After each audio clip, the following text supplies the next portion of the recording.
नमस्कार दोस्तों, स्वागत है आपका आपके अपने YouTube channel RBSC online classes में। अपन बात कर रहे हैं आपके चौथे पार्ट के बारे में, जिसमें अपने पार्ट को समझ लिया था। आज अपन इसके करेंगे प्रश्न उत्तर। अगर आपने पार्ट वाले जो वीडियो नहीं देखे हैं तो पहले उसको अच्छी तरह समझें, ताकि आपको ये जो प्रश्न उत्तर है वो आसानी से समझ में आ जाए। अब देखते हैं अपन प्रश्न उत्तर करते क्यों हैं। जब आपको पूरा पार्ट समझा दिया तो प्रश्न उत्तर करने की क्या जरूरत है आपने। तो ये इसलिए कराए जाते हैं ताकि आपका फायदा हो। इसमें आपके जो क्वेश्चन आंसर है आप साथ साथ में हमें जब आपको समझाएंगे तो आपको क्या हो जाएगा, ये याद भी हो जाएंगे। तो आपको याद करना बाद में जो मेहनत है आपकी वो कम लगेगी, आप इसको आसानी से याद कर सकते हैं। तो देख लेते हैं इसके पार्ट के जो चौथे पार्ट के एक प्रश्न है उनके उत्तर क्या है। सबसे पहले अपन देखते हैं बहुचयनात्मक यानी ऑप्शन के जो प्रश्न आते हैं उसको आंसर के किस तरह से आंसर दिए हुए हैं। तो देखते हैं सबसे पहला प्रश्न है, प्रतिरक्षा में प्रयुक्त होने वाली कोशिकाएं, यहाँ खालिस्तान दे रखा है, में नहीं पाई जाती, यानी किस में नहीं पाई जाती है। ऑप्शन के अनुसार आपको जो ऑप्शन दिया उसमें से किस में नहीं पाई जाती है। तो अमाशय के अंदर क्या है, जो प्रतिरक्षा युक्त कोशिकाएं नहीं पाई जाती है, किसमें, अमाशय में नहीं पाई जाती। दूसरा जो प्रश्न है, प्लाविका कोशिका निम्न में से किस कोशिका का रूपांतरित रूप है। यहाँ देखो प्रश्न क्या है, प्लाविका कोशिका किसका रूपांतरित रूप है, तो बी लसिका कोशिका। बी लसिका कोशिका किसमें बदल जाती है, प्लाविका का मतलब होता है प्लाज्मा कोशिका। ठीक है, तो अपन देखते हैं बी लसिका कोशिका किसमें बदलती है, प्लाज्मा कोशिका में। इसके बाद जो अगला प्रश्न है, एंटीजनी निर्धारक किसमें पाए जाते हैं, किसमें पाए जाते हैं। तो एंटीजनी निर्धारक प्रतिजन में पाए जाते हैं। एंटीजनी निर्धारक किसमें होते हैं, प्रतिजन में पाए जाते हैं। उसके बाद है, प्रथम उत्पादित प्रतिरक्षी कौन सा होता है। तो मानव ह्यूमन बॉडी के अंदर सबसे पहले जो प्रतिरक्षी का निर्माण होता है वो होता है आईजीएम। कौन सा होता है, आईजीएम। उसके बाद है, मां के दूध में पाए जाने वाले प्रतिरक्षी कौन सा है, यानी कौन से प्रतिरक्षी मां के दूध में पाया जाता है, तो वो कौन सा है, आईजीए। उसके बाद जो अगला प्रश्न है, रक्त में निम्न में से कौन सी कोशिकाएं पाई जाती है, किसके अंदर, रक्त में निम्न में से कौन सी, तो उपकला कोशिकाएं। कौन सी, उपकला कोशिका रक्त के अंदर पाई जाती हैं। उसके बाद है, रक्त का विभिन्न समूहों में वर्गीकरण किसने किया। तो उस वैज्ञानिक का नाम बताना है जिसने क्या किया था, रक्त को अलग अलग समूहों में बांटा था। जैसे अपन ब्लड ग्रुप ए बी और ओ कहते हैं, वो किसने सर्वप्रथम बांटा था, तो उन वैज्ञानिक का नाम था कार्ल लैंडस्टीनर। कार्ल लैंडस्टीनर वो व्यक्ति थे जिन्होंने सबसे पहले जो रक्त है उसको समूहों में बांटा था। तो इसके बाद देखते हैं अभी तक बहुचयनात्मक मतलब ऑप्शन वाले प्रश्न के उत्तर में आगे वाला जो प्रश्न है, आठवां प्रश्न। ये देखो बोर्ड के अंदर भी आपके आया हुआ है। ठीक है, प्रश्न क्या पूछा, सर्वदाता रक्त समूह कौन सा है। तो सर्वदाता रक्त समूह अपने रक्त जब पढ़ा था तो उसके अंदर समझा था रक्त समूह ओ है, वो क्या है, सर्वदाता कहलाता है। ठीक है, यानी ओ समूह वाला रक्त है वो किसी को भी दिया जा सकता है। उसके बाद है, गर्भ रक्ताणु कोरकता का प्रमुख कारण क्या है। तो इसका मतलब होता है आरएच बेजोड़ता। आरएच बेजोड़ता का मतलब जो मां के रक्त का जो आरएच कारक होता है और जो बच्चे के रक्त का आरएच कारक होता है वो दोनों भिन्न भिन्न होता है, तब ये गर्भ रक्ताणु कोरकता रोग होता है। इसके बाद अगला प्रश्न है, समजीवी समाधान में किसका उपयोग होता है, मतलब किस रक्त का उपयोग होता है समजीवी समाधान में। समजीवी का मतलब क्या होता है, समान जीव, यानी उसी व्यक्ति का रक्त का उपयोग किया जाता है, यानी व्यक्ति के समय के संग्रहित रक्त का उपयोग किया जाता है। जिस व्यक्ति का रक्त है उसी का ही वापस उसको चढ़ाया जाता है। अगला है, रक्तदान के दौरान बरती गई असावधानी में कौन सा रोग नहीं होता। मतलब रक्तदान यानी एक व्यक्ति का रक्त दूसरे को चढ़ाते हुए कौन कौन सी सावधानियां बरती है। वैसे मान लो अगर ये सावधानी नहीं बरते तो कौन सा रोग, कुछ रोग दे रखे हैं जैसे हेपेटाइटिस, HIV वगैरह हो सकते हैं, लेकिन मलेरिया रोग नहीं होता है। अगर मान लो कोई मलेरिया से ग्रसित है और उसका रक्त दूसरे को चढ़ा दिया तो मलेरिया रोग उसको नहीं होगा। अगला है, निम्न में से कौन सा रक्त समूह विकल्पियों की समयुग्मजी अप्रभावी क्रिया का परिमाण है। देखो एक तो समयुग्मजी होना चाहिए और एक अप्रभावी। तो अप्रभावी अपने को पता कौन सा ग्रुप होता है, O का जो युग्मक होते हैं IO, जिसको अपन किससे लिखते हैं, II ग्रुप से, यानी कौन सा ग्रुप होता है, O ग्रुप। तो यहां लिखेंगे रुधिर वर्ग O, जो क्या होता है, अप्रभावी समयुग्मजी होता है, यानी I जो युग्मक है वो क्या होता है, अप्रभावी होता है। ठीक है, तो यहाँ दोनों समयुग्मजी मतलब दोनों समान युग्म होने चाहिए और अप्रभावी, तो I यानी O ग्रुप होता है। अगला प्रश्न है, निम्न में से कौन सा रुधिर वर्ग का आनुवंशिकता का अनुप्रयोग नहीं है। कौन से रुधिर वर्ग का, तो मलेरिया व डेंगू रुधिर वर्ग के आनुवंशिकता के अनुप्रयोग नहीं है, यानी ये रोग एक पीढ़ी से दूसरी पीढ़ी में नहीं फैलते या एक व्यक्ति के रक्त को दूसरे व्यक्ति के चढ़ाने पर ये नहीं होता है, मलेरिया और डेंगू। बाकी जो इसके ऑप्शन में दे रखे हैं, देखो कुछ पर्सन ऑप्शन के हिसाब से आपको करने हैं यहाँ पे, तो वैसे ऑप्शन में ये दो लिखे हुए तो अपन इनका लिख दिया। अगला है भारत में अंगदान दिवस कब मनाया जाता है? तो आपने ये पहले ही समझा था चैप्टर के अंदर। 13 अगस्त को क्या मनाया जाता है? अंगदान दिवस। इसका उत्तर यहाँ लिखा हुआ है 13 अगस्त को मनाया जाता है अंगदान दिवस भारत के अंदर 13 अगस्त को। ठीक है। उसके बाद है भारत में अंगदान करने वाले व्यक्तियों की संख्या क्या है प्रति 10 लाख में? यानी जब 10 लाख व्यक्तियों का देहांत होता है तो मात्र उसमें से 8 व्यक्ति होते हैं जो क्या करते हैं? अपना अंगदान या देहदान करते हैं। ठीक है। देहदान का मतलब पूरे शरीर का दान और अंगदान मतलब कुछ एक अंग का दान करना। ठीक है। तो ये 10 लाख व्यक्तियों के देहांत पर सिर्फ 8 व्यक्ति क्या है? अंगदान करते हैं। ठीक है। तो ये थे सारे के सारे बहुचयनात्मक प्रश्न। इसके बाद देखते हैं अब अति लघुत्तरात्मक प्रश्न। ये प्रश्न बहुत ही इंपॉर्टेंट है क्योंकि अभी तक जो आपके बोर्ड के पेपर हुए हैं उसके अंदर जो नए सिलेबस के अनुसार मतलब जो 2017 में जो 18 में जो सिलेबस चेंज हुआ था उसके बाद में जो इस चौथे पार्ट में से हमेशा एक एक नंबर के प्रश्न पूछे गए, 3 एक एक नंबर के प्रश्न आते हैं। तो ये जो छोटे वाले प्रश्न है ये आपके लिए बहुत ही महत्वपूर्ण है। अब अपन जो बात करेंगे ये है अति लघुत्तरात्मक। पहले जो पढ़े थे बहुचयनात्मक, हालांकि उसमें से भी प्रश्न बन सकता है लेकिन वो आएगा आपका आंसर लिखना आएगा, चयन करना यानी ऑब्जेक्टिव टाइप नहीं आएगा। तो अगला जो प्रश्न है वो देखो क्या दिया हुआ है। 16वां जो प्रश्न है अति लघुत्तरात्मक का, यानी पहला प्रश्न, मनुष्य में कितने प्रकार के प्रतिरक्षी विधियां पाई जाती है? तो मनुष्य में अपने जो पढ़ा था शुरू में चैप्टर जब पढ़ा था तो 2 प्रकार की प्रतिरक्षा विधियां पाई जाती है। एक होती है स्वाभाविक और एक होती है उपार्जित। यानी 2 प्रकार की होती है, स्वाभाविक प्रतिरक्षा विधि और उपार्जित प्रतिरक्षा विधि। ठीक है, 2 प्रकार की विधियां। अगला प्रश्न है प्रतिरक्षी कितने प्रकार के होते हैं? तो प्रतिरक्षी अपने पढ़ा था ये जो यूनानी शब्द है alpha, gamma, lambda, epsilon, delta, इनके आधार पर 5 प्रतिरक्षियों के प्रकार बताए गए हैं। आईजीजी, आईजीए, आईजीडी, आईजीएम और आईजीई। ये 5 प्रकार के प्रतिरक्षी होते हैं। उसके बाद है प्रतिजन का आणविक भार कितना होना चाहिए? तो ये भी आपने सीखा था, पढ़ा था उसके अंदर 6000 डाल्टन या इससे अधिक। प्रतिजन का आणविक भार 6000 डाल्टन या इससे अधिक होना चाहिए। उसके बाद है प्रतिरक्षी किस प्रकार के प्रोटीन होते हैं? तो प्रतिरक्षी गामा ग्लोबुलिन प्रोटीन होते हैं। कौन से होते हैं? गामा ग्लोबुलिन प्रोटीन होते हैं। उसके बाद है अगला कौन सा प्रतिरक्षी आंवल को पार कर भ्रूण तक पहुंचता है? तो ये भी आपने सीखा था, आंवल को पार करके भ्रूण तक पहुंचने वाला जो प्रतिरक्षी होता है वो होता है आईजीजी। ठीक है, आईजीजी एक ऐसा प्रतिरक्षी है जो आंवल को पार कर भ्रूण तक पहुंचता है। उसके बाद अगला है मास्ट कोशिका पर पाई जाने वाली प्रतिरक्षी का नाम लिखिए। मास्ट या बेसोफिल जो कोशिका होती है उनसे क्रिया कौन करता है? आईजीई प्रतिरक्षी होता है जो आपने कहा था एलर्जी क्रियाओं में भाग लेता है। तो वो कौन सा होता है? आईजीई प्रतिरक्षी। उसके बाद है रक्त में उपस्थित कौन सी कोशिकाएं गैसों के विनिमय संलग्न होती है? यानी कौन सी कोशिकाएं हैं जो गैसों का आदान प्रदान करती है, गैसों को लाने का, विनिमय और संचरण का कार्य करती है। तो आरबीसी जो होती है कोशिकाएं वो क्या करती है? गैसों के विनिमय का कार्य करती है। और डब्ल्यूबीसी क्या करती है वो आपको पता है। जो डब्ल्यूबीसी है वो हमारे शरीर को प्रतिरक्षा प्रदान करती है। और जो प्लेटलेट्स होती है तीसरे प्रकार की वो क्या करती है? रक्त का थक्का जमाने का और रक्त वाहिनियों की सुरक्षा का कार्य करती है। तो ये थे कुछ अति लघुत्तरात्मक प्रश्न।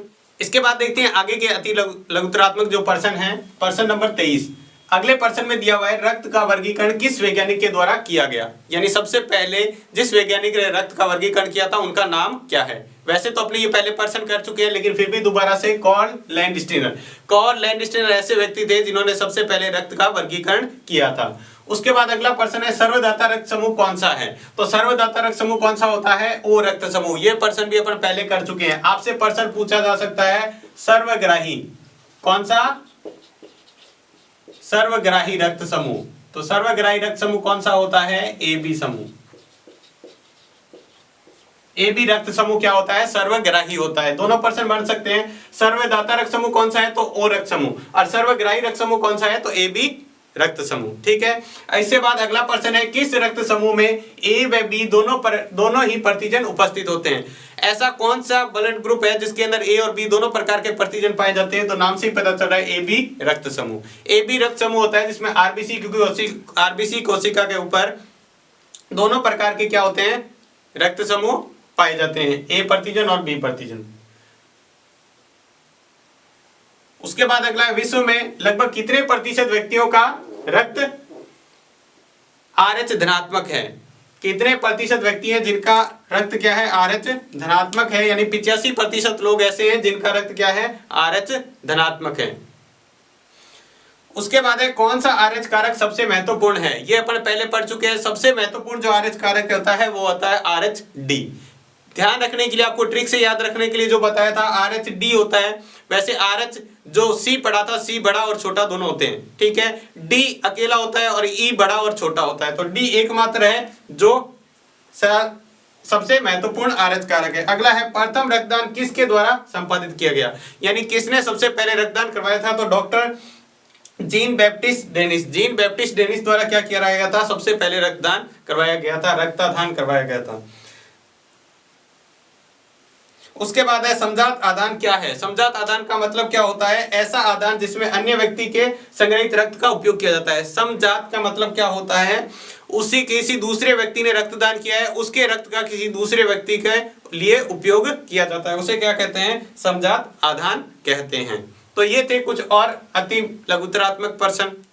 इसके बाद देखते हैं अगला अति लघुतरात्मक प्रश्न जो है, रुधिर वर्ग में रुधिर वर्ग को नियंत्रित करने वाले विकल्पियों के नाम लिखिए। यानी रुधिर वर्ग को कौन से विकल्पी हैं जो उसको क्या करते हैं, नियंत्रित करते हैं। तो रुधिर वर्ग को नियंत्रित करने वाले 3 विकल्प हैं, कौन कौन से, IA, IB और जिसको IO कहते हैं या सिर्फ I कहते हैं। IO भी कह सकते हैं, I कह सकते हैं। ये आपस में मिलकर ही क्या करते हैं, रुधिर वर्ग को नियंत्रित करने का कार्य करते हैं। यानी IA, IB और IO ये तीनों मिलकर क्या करते हैं, रुधिर वर्ग को, ये आपस में संयोजित होकर रुधिर वर्ग को नियंत्रित करने का कार्य करते हैं। ये 3 विकल्प ही हैं।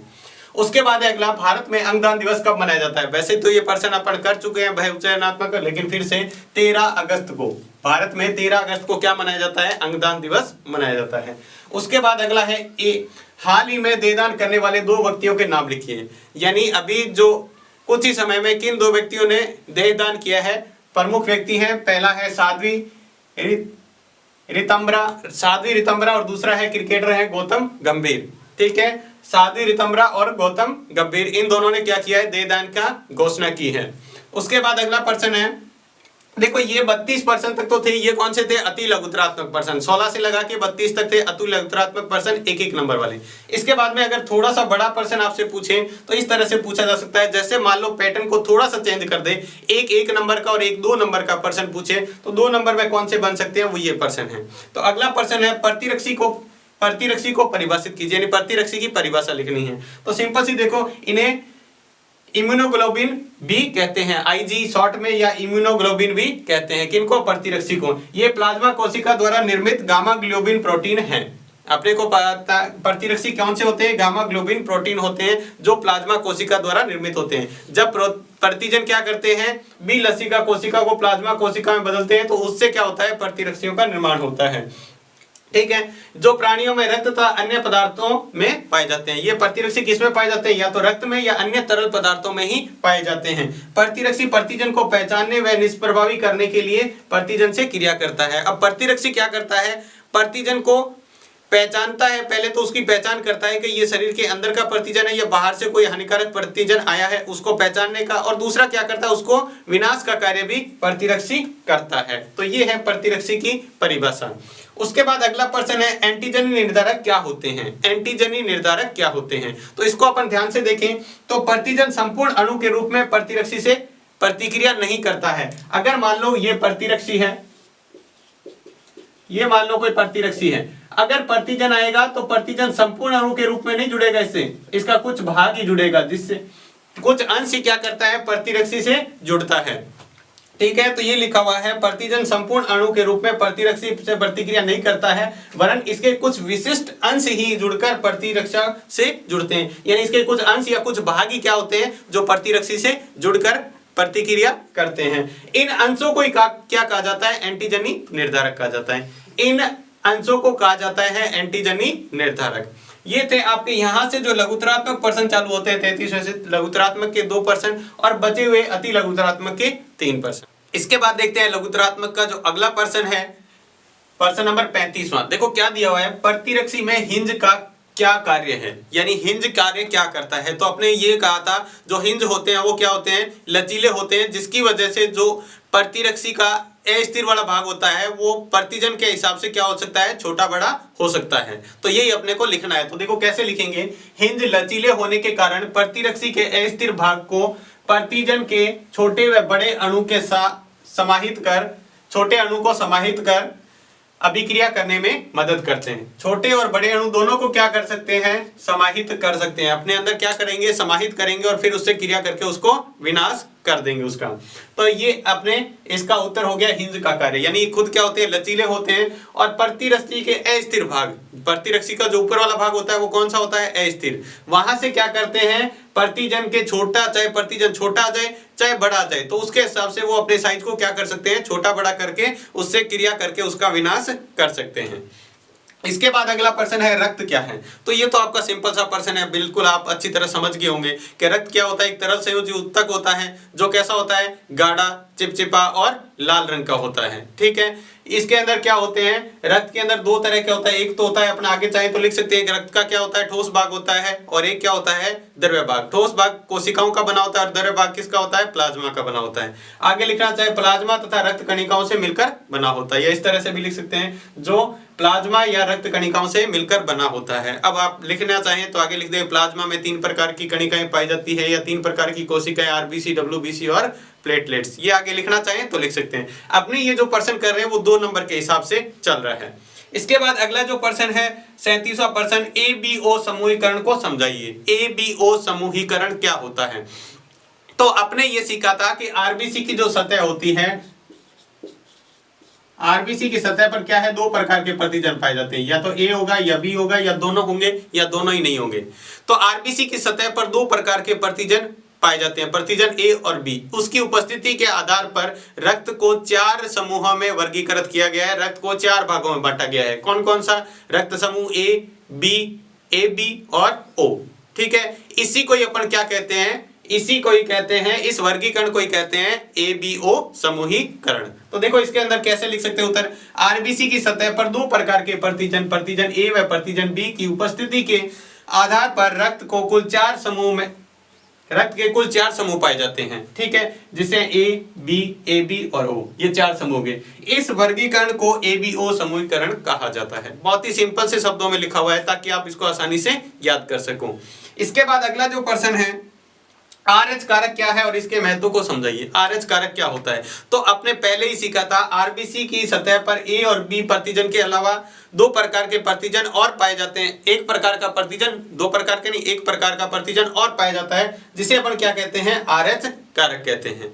तो कईयों में आरबीसी की सतह पर आरएच कारक उपस्थित होता है, कुछ में नहीं होता है। तो जिसमें उपस्थित होता है उसे कहते हैं आरएच धनात्मक, और जिसमें उपस्थित नहीं होता है उसे क्या कहते हैं, आरएच ऋणात्मक। ठीक है, तो देखो इसको किस तरह से लिखना है, ए व बी के अलावा आरबीसी की सतह पर, यानी आरबीसी पर या आरबीसी की सतह पर आरएच कारक नामक एक और प्रतिजन पाया जाता है। यानी ए और बी के अलावा एक प्रकार का और प्रतिजन पाया जाता है, जिसे क्या कहते हैं, आरएच कारक कहते हैं। ठीक है, इस आरएच कारक की उपस्थिति को आरएच धनात्मक या आरएच पॉजिटिव तथा अनुपस्थिति को आरएच ऋणात्मक या आरएच नेगेटिव कहा जाता है। इसको अपन क्या कह सकते हैं, आरएच समूहीकरण भी कह सकते हैं। इसको क्या कह सकते हैं, आरएच समूहीकरण भी कह सकते हैं। तो ये थे कुछ और लघुत्रात्मक प्रश्न। इसके बाद देखते हैं अगला लघुत्रात्मक प्रश्न 39वां प्रश्न। देखो क्या दिया, रक्तदान क्या है इसे समझाइए, यानी रक्तदान को आपको समझाना है। तो देखो रक्तदान किसे कहते हैं, जब कोई व्यक्ति अपने रक्त का क्या करता है, दान करता है। ठीक है, जिसे एक व्यक्ति के द्वारा दान किया गया रक्त दूसरे व्यक्ति के परिसंचरण तंत्र में क्या किया जाता है, स्थानांतरित किया जाता है, उसे कहते हैं रक्तदान। तो देखो किस तरह से लिखना है, रक्तदान एक ऐसी प्रक्रिया है जिसके द्वारा रक्त या रक्त आधारित उत्पादों, जरूरी नहीं है रक्त का, रक्त आधारित उत्पाद होते हैं, जैसे उसके अंदर अपन आरबीसी, डब्ल्यूबीसी, प्लेटलेट्स, ठीक है, इनको प्लाज्मा को, इनको क्या कर सकते हैं, अलग अलग कर सकते हैं। ठीक है, इन पदार्थ प्लेटलेट्स आदि को एक व्यक्ति से दूसरे व्यक्ति के परिसंचरण तंत्र में स्थानांतरित किया जाता है, जिसे अपन क्या कहते हैं, रक्तदान कहते हैं। ठीक है, उसके बाद में अगला प्रश्न है, रक्तदान के दौरान बरती जाने वाली सावधानियां कौन कौन सी हैं। ये अपने वैसे पहले ही डिस्कस कर लिया था, जब कोई व्यक्ति रक्तदान करता है तो कौन कौन सी सावधानियां बरतनी चाहिए। ठीक है, रक्तदान के दौरान बरती जाने वाली सावधानियां, देखो दाता व रोगी के रक्त समूह का मिलान करना, यानी जो रक्त दे रहा है और जो रक्तदान कर रहा है, ठीक है, दोनों के व्यक्ति को, अगर मान लो किसी को रक्त चढ़ाना है, ठीक है, उसकी और जो रक्त जिसको चढ़ा, मतलब एक तो रक्तदान करने वाला है, एक जिसको रक्त चढ़ाना है। तो जिसका रक्तदान किया हुआ है, जिस व्यक्ति को चढ़ाना है, उन दोनों के क्या को रक्त ग्रुप यानी ब्लड ग्रुप को पहले मिलान करना कि वो सही है या नहीं है। दूसरा क्या है, दोनों के आरएच कारक का मिलान करना, दोनों के आरएच कारक की मिलान करना कि अगर ऐसा नहीं हो कि एक में आरएच पॉजिटिव वाले को आरएच नेगेटिव कारक चढ़ा दे या आरएच नेगेटिव वाले को आरएच पॉजिटिव कारक चढ़ा दे, तो भी क्या हो सकता है, दिक्कत हो सकती है। उसके बाद है दाता के रक्त में हानिकारक तत्वों का ना होने की जांच करना। ऐसा नहीं है कि जिस व्यक्ति ने रक्तदान किया था उसे कई ऐसी बीमारी हो जैसे हेपेटाइटिस हो गया, ठीक है, एचआईवी हो गया, या फिर कोई ऐसा अनुवांशिक रोग हो वो नहीं हो, जिसकी वजह से उसकी पहले ही जांच कर लेना। उसके बाद है संग्रहित रक्त को प्रतिष्ठित भंडारण करना, यानी किसी ने रक्तदान किया है तो पहले उसको क्या करना, कोल्ड स्टोर में यानी ब्लड बैंक में उचित सही तरीके से रखना। उसके बाद है संग्रहित रक्त को खराब होने से बचाना, यानी संग्रहित रक्त किसी भी प्रकार से संदूषित यानी खराब नहीं होना चाहिए, क्योंकि आपको पता है रक्त क्या है, एक अनमोल चीज है जिसको खराब होने से अपने को पूरी तरह से बचाना चाहिए।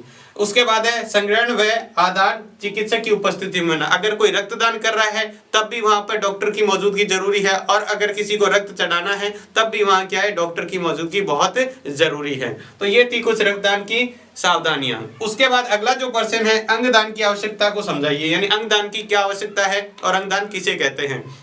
तो पहले देखो, किसी जीवित या मृत व्यक्ति द्वारा अन्य व्यक्ति को कोई उत्तक या अंग दान करना अंगदान कहलाता है। यानी कोई जीवित व्यक्ति या कोई मृत व्यक्ति है, वो अपने अंग का क्या करता है, दूसरे व्यक्ति के लिए उत्तक या अंग का दान करता है, जिसे कहते हैं अंगदान। ठीक है।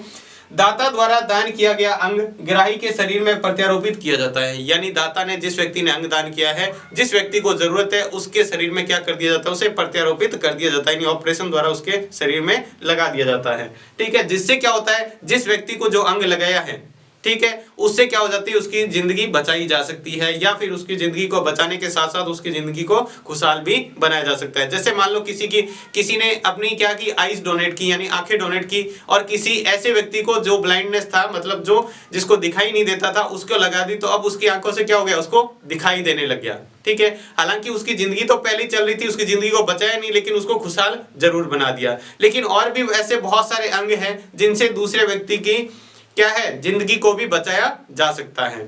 तो ये थे कुछ और लघुतरात्मक प्रश्न।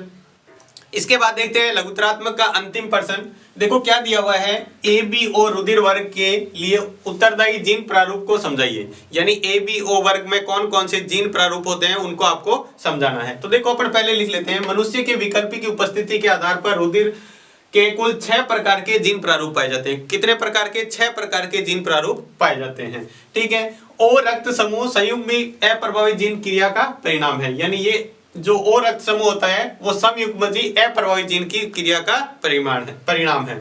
अब देखो मान लो रुधिर वर्ग कितने हैं, 4, मैंने चारों रुधिर वर्ग लिखी है। अब ए रुधिर वर्ग में जीन प्रारूप कौन कौन से हो सकता है, एक तो हो सकता है IA, ठीक है, दोनों ही विकल्प क्या हो, ए हो। दूसरा विकल्प ये हो सकता है कि एक तो IA हो और एक ये I हो, तो भी कौन सा होगा, रुधिर वर्ग ए होगा। बी के अंदर देखो विकल्पी कौन कौन से हो जाएंगे, IB और IB। दूसरा हो सकता है IB और ये छोटा I। ठीक है। तीसरे में देखो AB में क्या हो सकता है, रुधिर वर्ग में या तो A और B, IA IB एक ही हो सकता है, इसके अलावा दूसरा नहीं हो सकता। और O में क्या हो सकता है, I। ये देखो इसके कितने प्रकार के जीन प्रारूप हो गए, 1 2 3 4 5 और 6। तो आपने यही कहा है जो विकल्पी के आधार पर रुधिर वर्ग के कुल 6 प्रकार के जीन प्रारूप पाए जाते हैं। तो आपको जीन प्रारूप के लिए एक छोटी सी टेबल बनानी है और बाकी ये 2 लाइनें आपको लिखनी है। तो ये था आपका अंतिम लघुतरात्मक प्रश्न।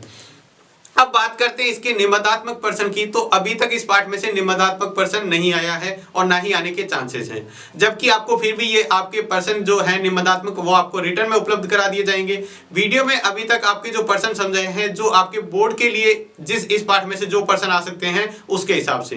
तो आज की क्लास है बस इतना ही। क्लास आपको कैसी लगी हमें कमेंट बॉक्स में लिखकर जरूर बताएं। अगर आपको क्लास अच्छी लगी है तो लाइक करें और चैनल को सब्सक्राइब नहीं किया है तो चैनल को सब्सक्राइब जरूर करें। तो आज की क्लास में बस इतना ही। धन्यवाद।